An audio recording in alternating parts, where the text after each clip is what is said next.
Please review the NDA carefully before proceeding. This meeting is now in session. The neighborhood held its breath the way it always did before dawn. Streetlights burned with a tired orange patience, illuminating trimmed hedges, identical mailboxes, and driveways empty except for the suggestion of routine. Nothing here invited attention. That was the point. Respectability arranged in rectangles and setbacks. Lawns edged with discipline. A place designed to reassure itself that nothing would happen. 3 cruisers rolled in without sirens. Their engines idled, low, predatory, but controlled. The sound folded into the hum of distant highways. Doors opened, closed. Boots met pavement, in unison, not hurried, not hesitant. They moved with the confidence of men accustomed to thresholds, yielding. The house sat at the corner, beige siding, single porch light, dark. A flag hung neatly folded on a pole by the steps, its colors muted in the half-light. Windows closed, blinds angled just enough to deny the street a view inward. An officer glanced at the address, then at the paper in his hand. The warrant was thin. 2 pages. No photographs. No corroboration beyond an informant's assurance and a database entry that had not been updated in years. But the letterhead was official. The seal embossed. That was enough. They stacked at the door. The ram was lifted like a ceremonial object, passed forward with practiced reverence. One officer adjusted his vest. Another flexed his fingers inside gloves. Their radios whispered to each other status checks, timestamps, language meant to transform intrusion into procedure. Inside the house, the man woke before the first impact, not from fear, from pattern, a change in air pressure, a sound that didn't belong. His eyes opened into darkness without confusion. He did not sit up immediately. He listened. The house spoke to him the way it always had. Refrigerator cycling softly, the tick of a clock in the kitchen, the measured quiet of a place kept in order. Beneath it now, a new rhythm, boots on wood, the muffled breath of strangers holding themselves still. He rose and stood, barefoot on the floor, spine straight, shoulders relaxed. The posture came without thought. Years of training had carved it into muscle and bone. He did not reach for the nightstand. He did not move toward the door. He simply waited, hands visible, breath slow. The ram-struck dot would split with a sound like bone giving way. The doorframe splintered inward, fragments scattering across the tile in a pale arc. The lock tore free. Hinges screamed once and then failed. Police. The word filled the house, bounced off clean walls, landed on furniture that had never been asked to absorb it. Flashlights cut through the hallway, white cones of judgment, searching for threat, for movement, for justification. Boots crossed the threshold. They tracked dirt onto a floor that had been mopped the night before. The contrast was immediate, and obscene mud against white tile, disorder announced by footwear alone. One officer slipped slightly, recovered, adjusted his stance as if the house itself had tried to resist him. The hallway light flickered undotted. I'd always done that. A loose connection, harmless, unurgent. Tonight, it took on a different meaning. On, off, on, again. The stutter of illumination turned the hall into a strobe of accusation, freezing the officers mid-step, then releasing them. Each flash revealed the same thing. A narrow corridor, framed photographs hung level, shoes lined perfectly along the wall. At the end of the hall, the man stood. He wore a plain gray t-shirt and dark sweatpants. No weapon, no panic. His hands were open at his sides, palms forward, fingers relaxed. His face held no plea, no defiance. Just attention. For half a second, the room recalibrated. This was not the body they had prepared for. One officer raised his rifle anyway. Another barked, commands that piled atop each other, words tripping in their urgency. Get down, hands up, don't move. The man did not move. He did not need to. His hands were already where they demanded them to be. His feet were planted. He met their eyes, not in challenge, but in assessment. He was counting them, measuring spacing, noting angles. Old instincts stirred and were immediately contained. I am unarmed, he said. His voice was even low, not loud enough to assert itself, not quiet enough to disappear. The sentence fell into the space like a weight placed carefully on a scale. They advanced anyway. Plastic cuffs bit into his wrists, tightened with unnecessary force. An officer pushed him forward, guiding his head down as if to teach it humility. He complied without comment, lowering himself to his knees on the tile. The cold seeped through fabric into skin. As they moved in, one flashlight beam lingered by the front door. There, on a small wooden hook mounted beside the entryway, hung an ID badge, black lanyard, Governors V. The plastic sleeve was worn. At the edges, clouded by years of use. The photograph inside showed the same face, now pressed toward the floor, expression neutral, eyes steady. Beneath the photo, a name. Beneath the name, A seal. The officer did not pick it up. The badge swung slightly. Disturbed by the earlier violence, tapping softly against the wall, back and forth, a pendulum measuring a moment no one wanted to acknowledge. Clear. Someone called from the kitchen. Clear. Echoed from the spare bedroom. No drugs, no weapons, no mess. Drawers closed. Bed made. A life arranged with intention. The man was lifted to his feet. One officer read him his rights from memory, the words delivered with the bored cadence of repetition. Another guided him toward the door that was now no longer a door, just a broken mouth opening onto the street. Outside, the sky was beginning to lighten. A thin gray line at the horizon suggested morning was inevitable. Neighbors' houses remained asleep, their walls intact, their thresholds respected. As he was led across the porch, the man glanced once at the splintered frame. The damage was precise, efficient, a job done to specification. He said nothing. Silence. Here was not confusion. It was control. The cruiser's lights pulsed blue against the quiet street, painting the houses in alternating colors of authority and indifference. Papers would be filed, timelines constructed, language would be deployed to explain how this happened without assigning blame. Behind them, the house stood open, exposed. Citizenship reduced to lumber and hinges, its boundaries proven negotiable. The officers drove away. The street exhaled. Somewhere down the block, a porch light clicked on, unaware of how close it had come to being judged. The precinct building was a block of poured concrete that pretended it had no history, no ornament, no softness. Its windows were narrow and high, more slit than view, as if the architecture had been designed to protect itself from looking outward. Fluorescent light leaked through the seams of its entrance like a chemical glow, washing the sidewalk in a pallor that made skin look gray and tired before anyone even stepped inside. They brought him through a side door. The hallway beyond smelled of disinfectant and old coffee, two scents that never mixed but always coexisted. As if the building insisted on cleanliness while admitting fatigue, sound behaved differently here. Footsteps did not echo so much as flatten. Voices did not rise. They were absorbed, filed away by cinder block and drop ceiling. The world outside whined birds. The faint pulse of morning ceased to exist. The moment the door closed, his cuffs had been moved to the front, not out of courtesy, but because it made processing easier. Procedure dictated comfort, when comfort served the machine. They led him into the lobby. The lobby was not large, but it was designed to feel larger than the people inside it. White tile floor, beige walls, a row of plastic visitor chairs bolted to a metal bar, each seat shaped like a shallow basin meant to hold a body in obedient discomfort. A television mounted high in one corner played muted morning news with subtitles crawling across the bottom, as if even the world's chaos was expected to speak quietly here. A thick pane of glass separated the public from the clerks behind it. The glass was smudged by fingerprints and the careless press of foreheads. A small slot beneath it allowed documents to pass through, one sheet at a time, like offerings. The man sat when told. The plastic chair creaked under his weight, a thin protest. His shoulders remained squared. His hands cuffed rested loosely. In his lap he did not slump. He did not lean forward. His posture refused to cooperate with the lobby's intended lesson. The fluorescent lights above buzzed with a steady insect-like insistence. No flicker here. No mercy.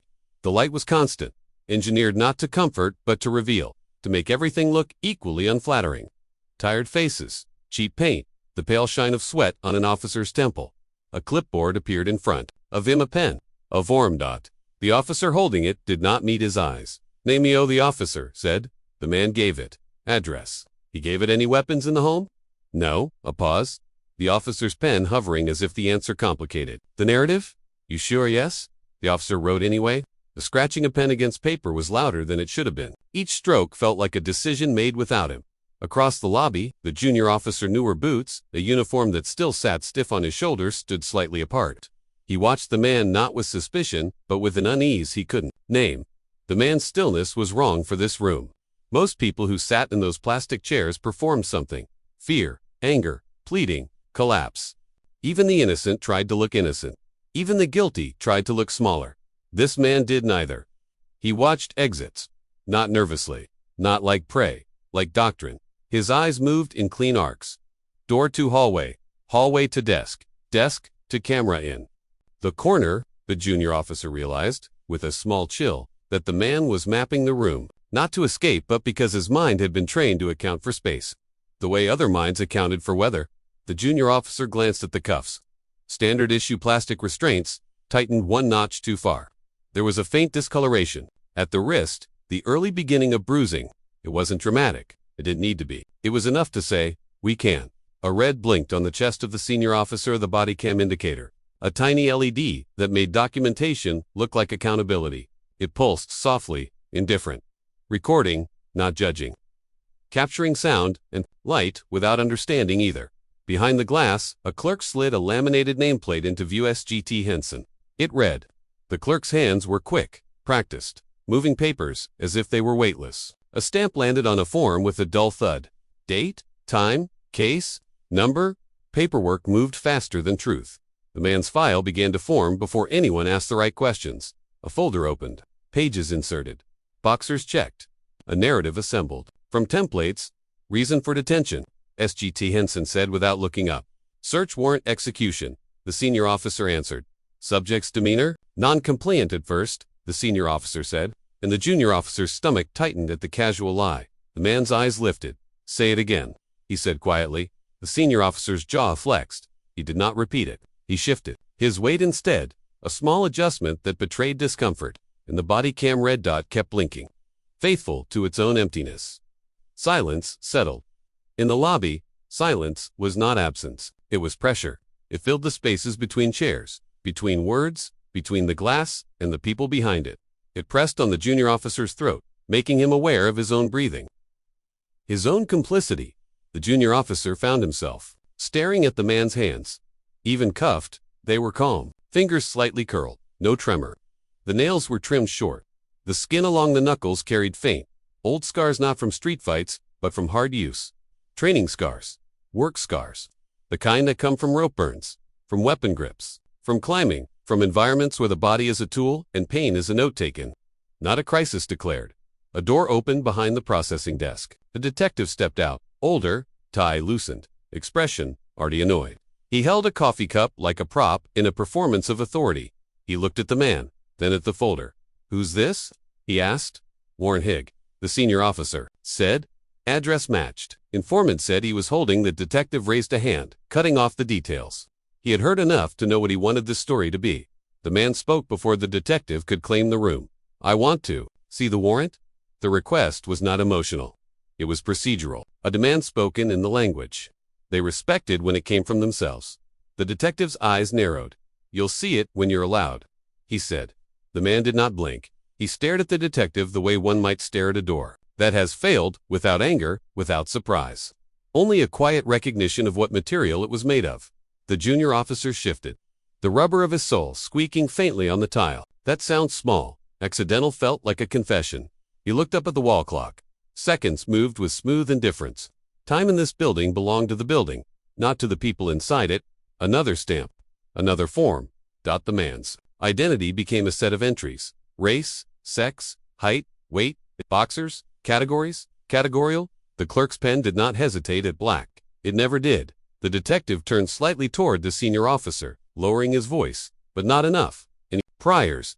None, we found, the senior officer said, but he's weird, calm. The detective smirked faintly, as if calm itself were suspicious. The man's jaw tightened once, a muscle working beneath skin. A flicker of something deeper passed through his eyes. Fury maybe, or grief, but it remained contained. He swallowed it like a soldier swallowing pain. He refused to give them spectacle. He refused to give them the satisfaction of being right about him. The junior officer watched this restraint and felt it as a kind of accusation. Not spoken, not shouted, simply present. The fluorescent lights buzzed on. The lobby did not blink. It did not soften. It did not apologize. A mother entered with a child, holding the child's hand too tightly, eyes darting. She looked at the man in cuffs, then away quickly, training herself not to see. A man in a construction jacket approached the glass, slid a document through the slot, spoke in a low voice. Life continued, reduced to transactions. In the corner, the television continued to mouth headlines. Politics, crime, storms. Subtitles crawled across the screen, neat and indifferent, as if the world could always be summarized. The junior officer stared at the red dot on the body cam, again, recording, judging, not judging. He realized, with a cold clarity, that this building was designed to survive truth. It did not need to deny it. It only needed to process it, to reduce it, to translate it into a form that could be filed away. The man sat upright, cuffs in his lap, eyes steady on the exits. A human being held inside a category. And the lobby, with its plastic chairs and buzzing lights and nameplates and clipboards, did what it was built to do. It turned a violation into a case. Outside, the sun climbed higher. Morning brightened the streets. People went to work.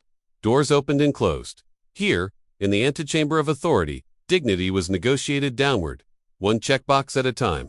The briefing room was windowless by design. A long table dominated the center, its surface scarred by years of elbows, coffee rings, and the dull scrape of folders slid back and forth. Chairs were arranged with military symmetry, each one angled toward the screen mounted on the far wall. The screen was blank now, a rectangle of dormant authority waiting to be told what to display. A manila folder lay at the center of the table. It was thin, too thin for the damage it represented. The supervisor stood at the head of the room, arms crossed, weight shifted slightly to one hip. His uniform was immaculate, pressed with care. His badge caught the fluorescent light and reflected it back. Without warmth, he did not look at the folder at first. He looked at the officers instead, scanning faces, measuring loyalty. "Let's keep this tight," he said. "This is not a fishing expedition."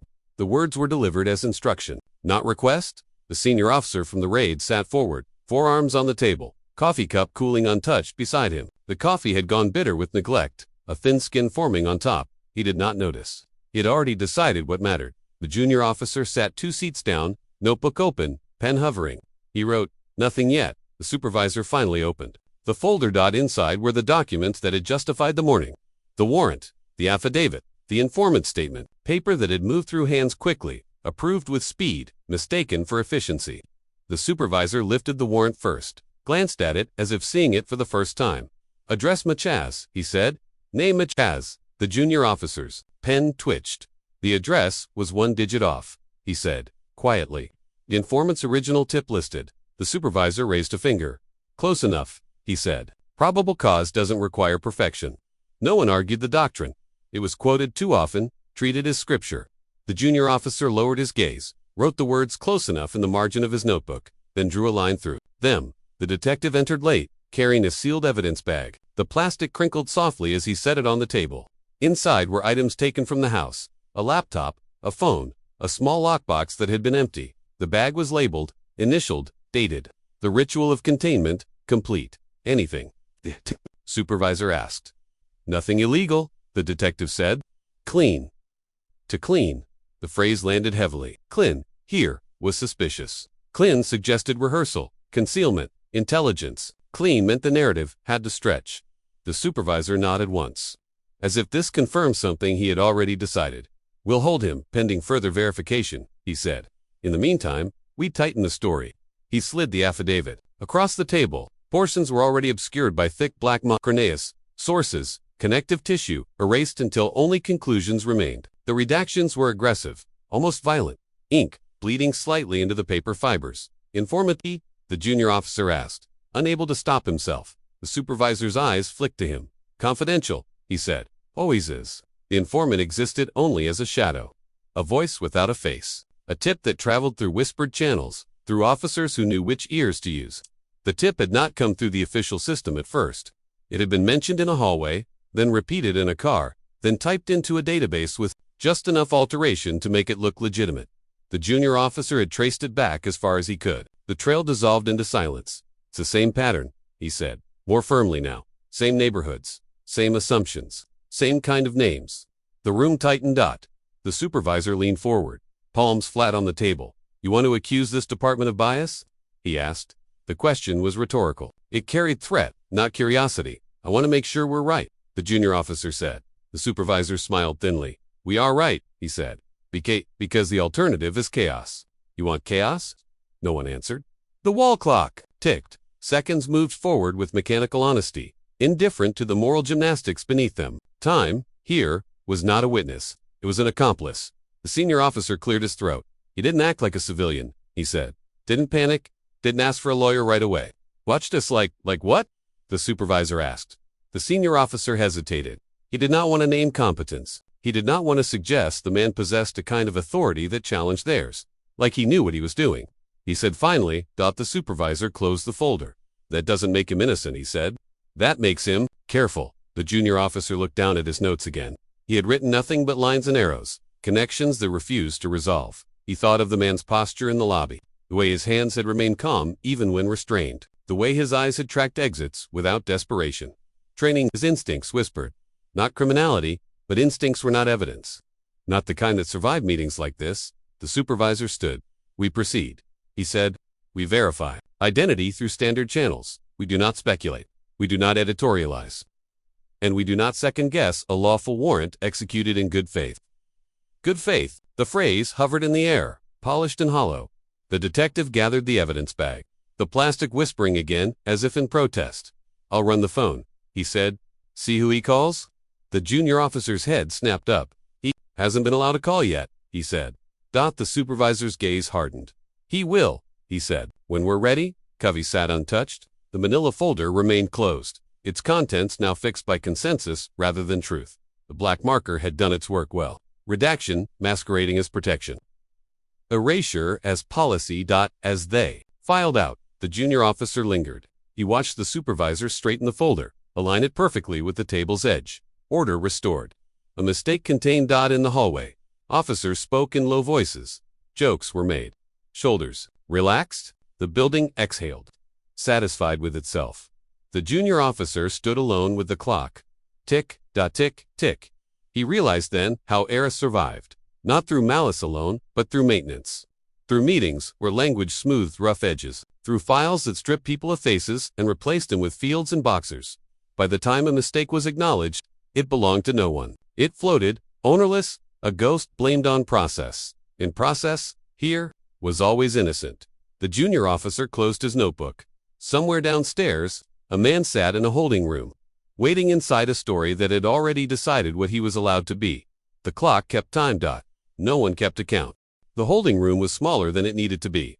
Concrete walls painted in indifferent gray. A bench bolted to the floor. A camera dome in the corner, opaque, watching without revealing whether it watched at all.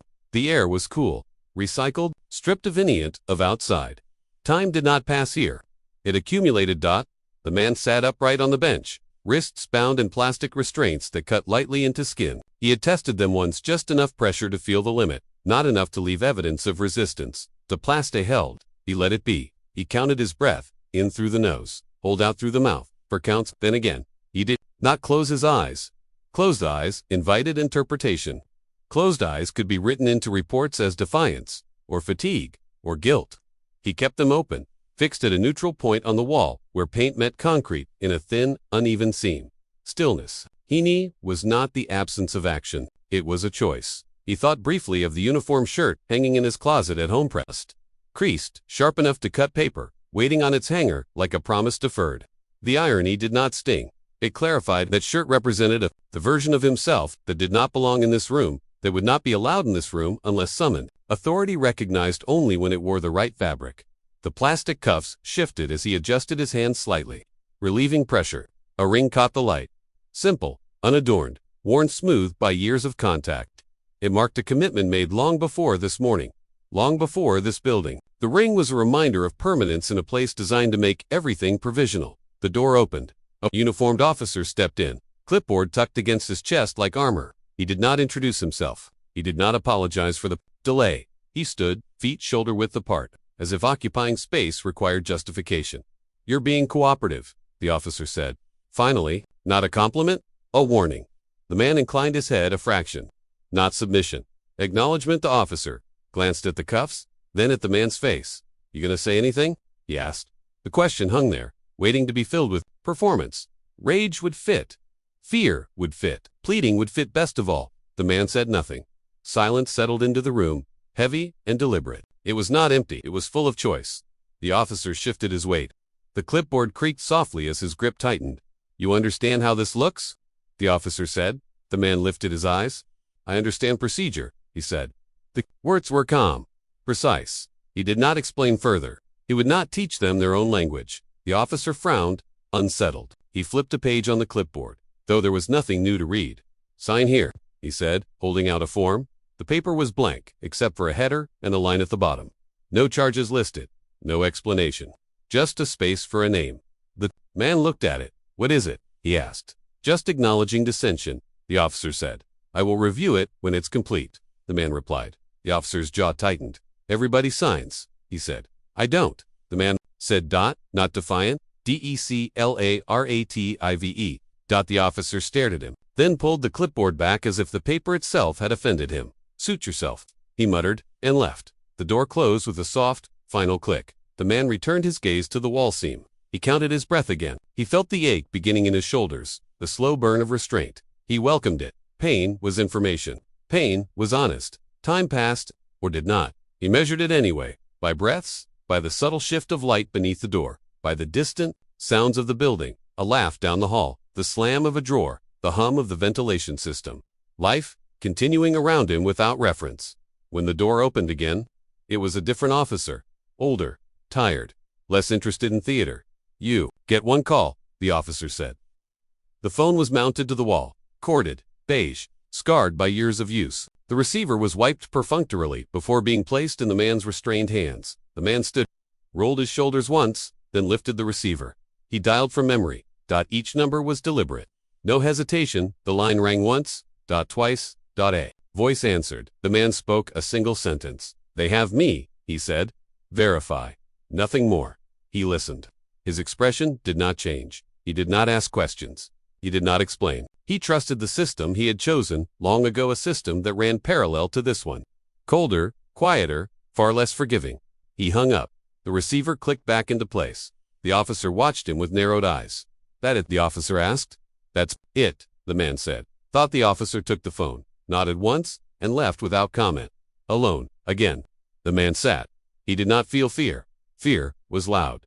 Fear demanded reaction. What he felt instead was a tightening, a coiling awareness.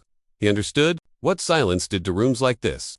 Silence disrupted scripts. Silence denied the institution the emotional cues it used to justify escalation. They wanted him to beg.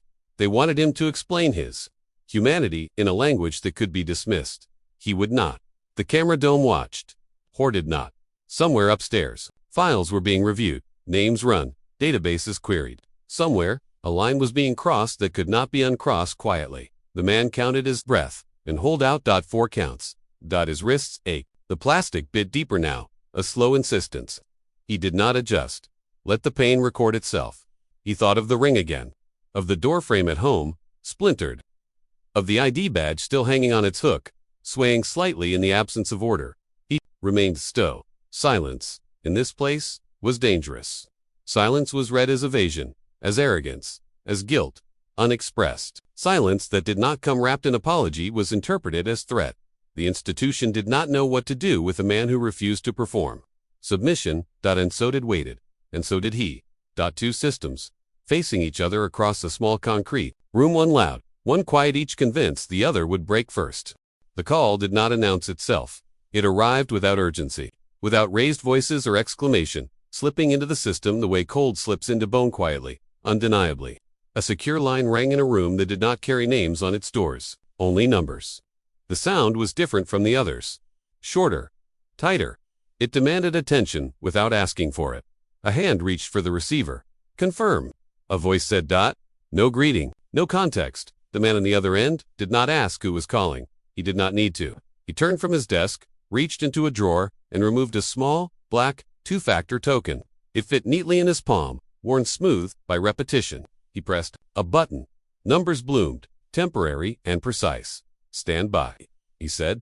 Databases stirred. Somewhere far from the precincts, buzzing lights and plastic chairs. A different architecture woke up. Not concrete and glass, but layers of clearance and compartmentalization. Servers hummed in climate-controlled rooms. Files unlocked themselves for eyes that had earned them. This system did not rush. It did not speculate. It verified. A name was entered. The system did not ask questions. It responded. Service record populated the screen in clean lines. Dates, units, classifications. That did not translate into the language of patrol briefings. Commendations, written in a shorthand that assumed the reader understood what was not being said. Operations listed without locations. A career defined as much by absence as by presence. The man reading did not smile. He leaned back slightly, exhaled once, then leaned forward again. Confirm identity, he said. Another line lit up. Another confirmation. Arrived. Rank. Current.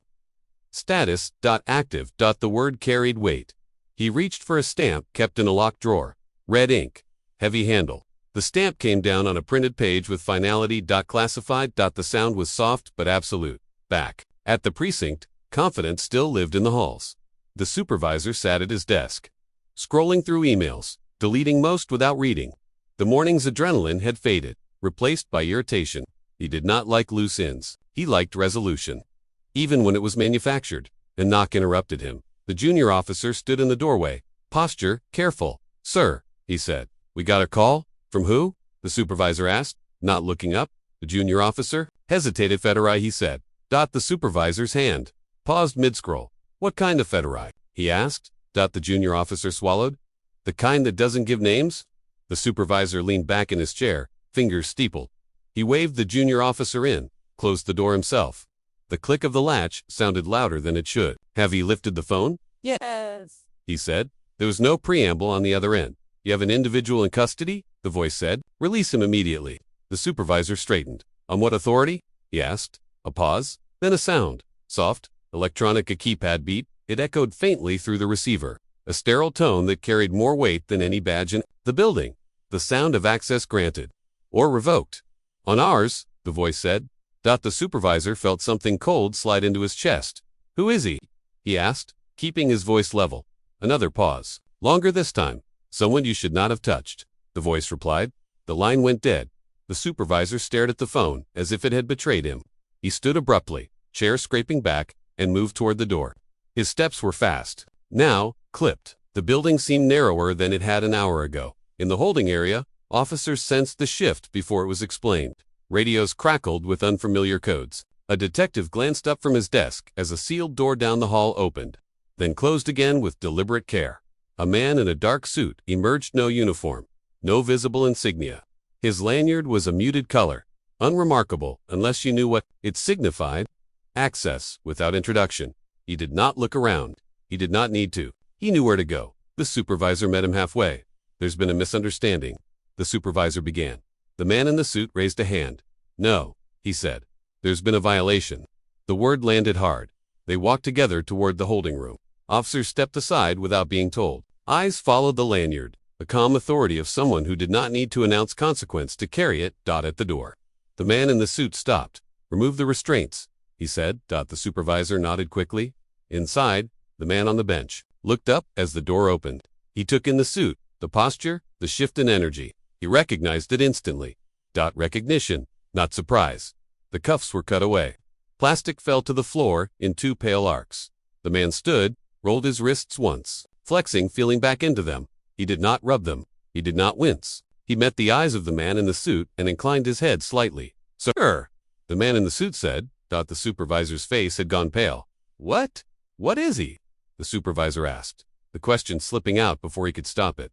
The man in the suit turned to him. He is not your concern, he said. He never was. Paperwork moved in reverse. Now, forms withdrawn, entries amended. The file that had grown so quickly was thinned just as fast. Pages removed. Redactions expanded until little remained, but dates and times. The manila folder was closed. Sealed. The supervisor signed where he was told to sign. His pen shook. In the lobby, the plastic chairs sat empty. The fluorescent lights buzzed on, unaware of the shift they had just witnessed. The building tried to return to normal. But something had cracked. The man walked out through the front door this time. The splintered Frensold was behind him now. The morning, bright and ordinary. No apology followed him, no explanation. Only the sudden absence of authority where it had once been loud. As he stepped into the light, he understood the truth with cold clarity. The system had not corrected itself because it was wrong. It had corrected itself because it had finally recognized who he was connected to. Behind him, inside the building, officers stood quieter than before. Confidence had drained from their movements, replaced by a careful awareness of unseen hierarchies. The cruel irony settled in, heavy and undeniable. Dignity, in this country, traveled fastest when escorted by power. The hearing chamber had been renovated recently. Polished wood replaced the older veneer. New microphones rose from the desks like small, obedient sentinels. The lighting had been upgraded to brighter, flatter, designed for cameras as much as for people. Said everything here reflected an institution eager to be seen doing the right thing. Rows of seats filled slowly. Journalists murmured. Notebooks opened. Lenses adjusted. The public filtered in with careful curiosity. aware that something unusual had summoned them, but unsure yet how much of it would be allowed to be real. At the center, the long dais waited. Officials took their seats in sequence, nameplates aligned, water pitchers placed precisely at arm's length. Jackets were smoothed, ties adjusted, hands folded. This was a familiar choreography, rehearsed through years of minor scandals and managed contrition. The gavel rested within reach of the chairperson, heavy and ceremonial. It had been used before. It would be used again. Its purpose was not to silence truth, but to time it. When the man entered, the room quieted not because he demanded it, but because his presence disrupted expectation. He wore a dark suit, tailored but unadorned. The jacket was buttoned.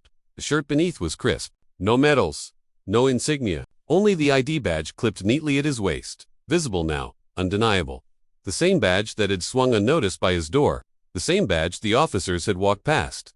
He took his seat alone at the witness table. His posture was straight, spine aligned, hands resting calmly on the table. He did not look at the audience. He did not scan the room. He faced forward, eyes level, as if the chamber itself were something to be addressed, not the people in it.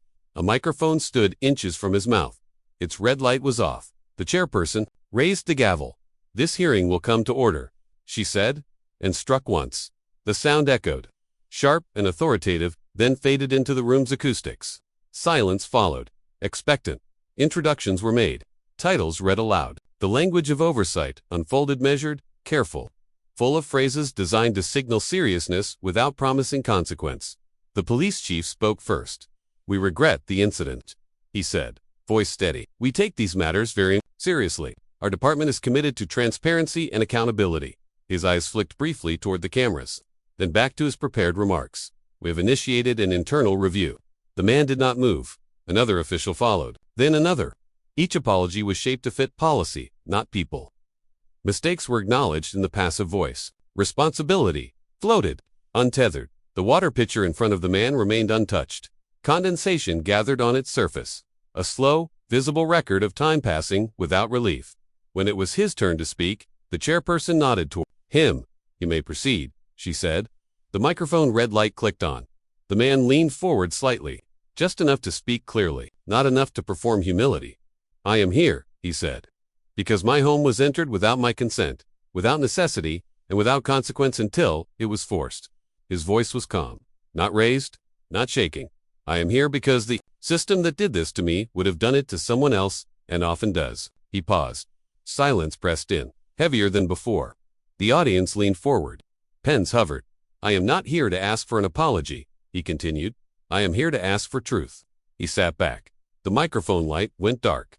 A murmur rippled through the room, quickly suppressed by the chairperson's gavel. "We will now review evidence," she said. A screen lowered behind the dais. The lights dimmed slightly, though the fluorescent glare never fully saw. The room took on the feel of a theater, but without the relief of fiction. The footage began, bodycam video, grainy and unflinching. The time stump glowed in one corner, the sound of boots, the shouted commands, the crack of wood splitting, the hallway light flickering on and off like a failing conscience. The man on screen stood exactly as he had described, hands open, posture controlled. The audio captured his voice. "I am unarmed." The room did not breathe. The camera angle shifted as officers moved, their bodies blocking and revealing the scene in fragments. The ID badge by the door flashed into view for a brief second, swinging, ignored. Someone in the audience exhaled sharply. The footage continued into the lobby. The plastic chair, the cuffs, the words, "non-compliant," spoken casually, without evidence. The red dot blinking, recording everything and explaining nothing. No narration accompanied the video. It did not need one. When it ended, the screen went black. The lights rose again. No one spoke. The man remained still, eyes forward. He did not look at the officials. He did not look at the audience. He let the footage sit where it had landed. Finally, the chairperson cleared her throat. "This is concerning," she said. The word was insufficient. It hovered weakly in the aftermath of truth. Questions followed, carefully phrased, technical, focused on policy rather than harm. Officials answered with practiced restraint, referencing training modules, oversight mechanisms, reforms underway. The man was asked if he felt the department had acted in bad faith. "Feel," he said, "that they acted as they were allowed to act." The answer did not fit neatly into the record. The microphone red light blinked on and off as questions came and went. The gavel punctuated transitions, restoring order when emotion threatened to surface. The water pitcher remained untouched. As the hearing drew to a close, the chairperson thanked everyone for their participation. She spoke of trust, of moving forward, of learning lessons. The man stood when it was over, buttoned his jacket, adjusted the ID badge so it lay flat. He did not linger. As he walked out, the room resumed its low hum. Officials gathered papers. Reporters compared notes. The audience filed out, carrying fragments of outrage that would soon be diluted by distance.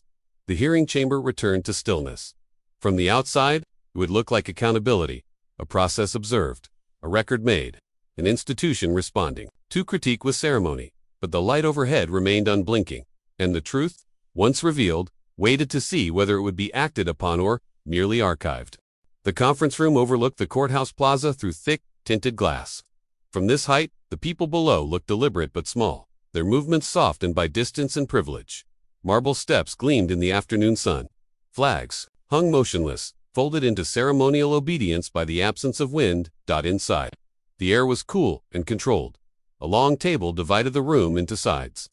On one side sat representatives, city attorneys, departmental counsel, risk managers, each with a leather portfolio placed squarely in front of them, each with the same posture of professional sympathy. On the other side sat the man, alone, his chair pulled back just enough to suggest autonomy without disrupting decorum. Beat between them lay the papers.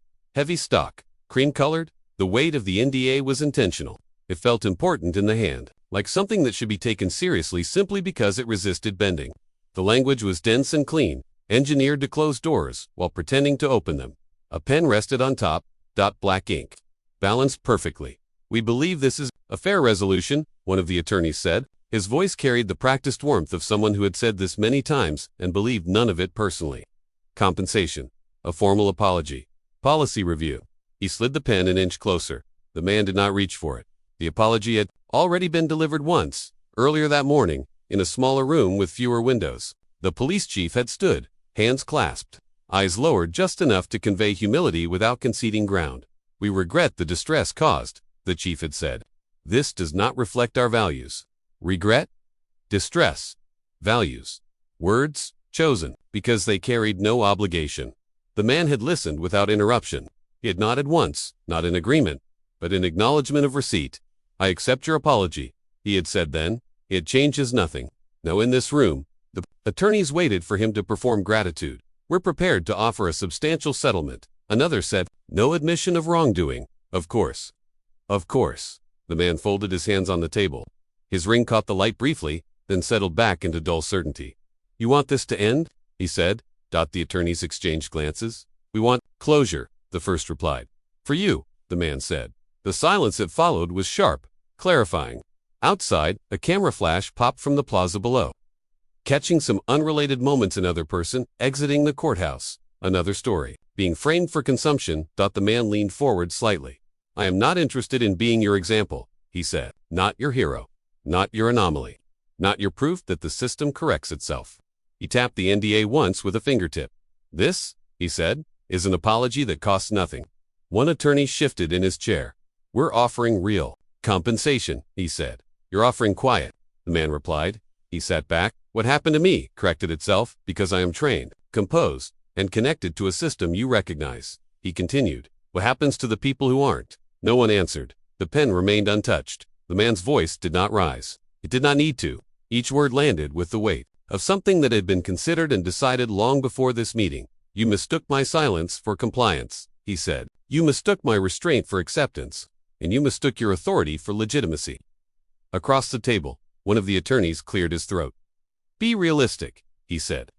"Change takes time." "So does damage," the man replied. The door opened. The junior officer stood in the doorway, uncertain, a folder clutched to his chest. He had been told not to come. He had come anyway. His uniform looked different, now less like armor, more like a burden. "I need to speak," he said. The room froze. "This is not appropriate," one of the attorneys said sharply. The junior officer stepped forward regardless. His shoes scuffed against the marble floor, leaving a faint mark, dark rubber against polished stone. It stayed there, visible and imperfect. "I was present," he said. "At the raid. At the processing. At the briefing." The supervisor's name hovered unspoken. "I was instructed to characterize behavior inaccurately," the junior officer continued. "I was told the address discrepancy was negligible. I was told silence meant guilt." He swallowed. I didn't believe it then, he said. I don't believe it now. The man turned his head slightly, acknowledging him without surprise. The junior officer opened the folder. Inside were copies, emails, notes, timestamps, the infrastructure of a lie laid bare, not by malice, but by repetition. I'm submitting this to the Oversight Committee, the junior officer said, and to the public record. The attorneys were already moving, objections forming. But the moment had shifted beyond their control. Cameras clicked outside the room. Someone had tipped off the glass. No longer protected them from consequence. The man stood. He did not take the papers. He did not need to. They were no longer his to carry. I don't want your money, he said to the attorneys. I want your comfort interrupted. He looked at the junior officer. Thank you, he said. The junior officer nodded once.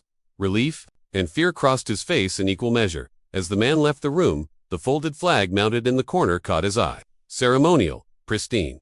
It had never been tested, never dragged across a floor, never forced to choose between symbolism and substance. Outside, the plaza buzzed. Reporters raised microphones, questions collided. The man walked past them without stopping, his jacket buttoned, his expression unreadable. Behind him. Negotiations unraveled. The settlement would still be offered. The NDA would still exist. The system would push toward its preferred ending. Money, quiet. Closure. But closure requires consent, and this time someone had refused to give it. The scuffed mark on the marble floor remained. Small and undeniable, a reminder that even polished systems can be marked when someone decides not to step lightly. Consequences arrived, the way institutions preferred them. Measured, staggered, filtered through committees and council until they resembled weather rather than judgment. A captain retired. A supervisor was reassigned. The language was softened, padded, engineered to protect pensions and pride. Press releases spoke of accountability and training improvements, as if injustice could be reduced to a curriculum gap. A policy memo circulated new guidelines for warrant verification, new emphasis on de-escalation, new protocols for documenting informant reliability. Each promise was typed in clean font, signed with confident ink, and delivered into that would forget it as soon as the next emergency arrived. The junior officer was placed on administrative leave, not punishment. They insisted, not retaliation, a necessary pause, a review, a standard procedure. His badge was taken temporarily for safekeeping. The phrase tasted like theft. In the city council chamber, officials spoke about transparency as if it were an object to be displayed. They referenced the hearing as proof of civic health. The system works. The man's face appeared on screens again and again, cropped and captioned, made into a symbol that could be consumed without changing the consumer. He watched it all from a distance. He did not grant them the satisfaction of anger in public. He did not grant them the relief of forgiveness. He refused the easy narrative, the kind that ended with a handshake and a restored faith. The final confrontation did not come with shouting. It came with a request. A letter arrived on heavy paper, embossed with an official seal, an invitation to appear at a final press conference beside the mayor and the police chief, to stand under bright lights and deliver a statement that could be quoted, clipped, and repackaged as closure. The letter offered gratitude in advance. It offered dignity. As Soprapi read it once, then set it down. In the quiet of his kitchen, he poured water into a glass and let it sit. He watched the surface settle. Stillness as discipline. Stillness as refusal. When he spoke to his attorney later, his answer was simple. No, he said. The attorney hesitated, then nodded. They'll be unhappy. They should be, the man replied. The next week, he returned home. The front steps had been repaired, the porch swept clean. A contractor had replaced the broken frame with new wood, sanded smooth and stained to match the old. The door itself was new, too heavier, reinforced, fitted with a better lock. The work was precise, expensive, meant to imply safety, but he stood at the threshold and felt the same vulnerability, because the problem had ever been the door. It had been the belief that doors did not belong equally to everyone. He reached into his pocket and pulled out a small object wrapped in cloth. He unfolded it carefully. Inside lay a splinter of the old frame jag, pale, still bearing the tear of impact. He had kept it when they cleared the debris, picking it up with the quiet reverence of someone collecting evidence of the system he would rather lose. He held it for a moment, not as sentiment, as record. Then he placed it in the drawer beside his keys, close enough to remember, hidden enough to live. Inside the house, the air smelled like lemon cleaner and sawdust. Familiar, but altered.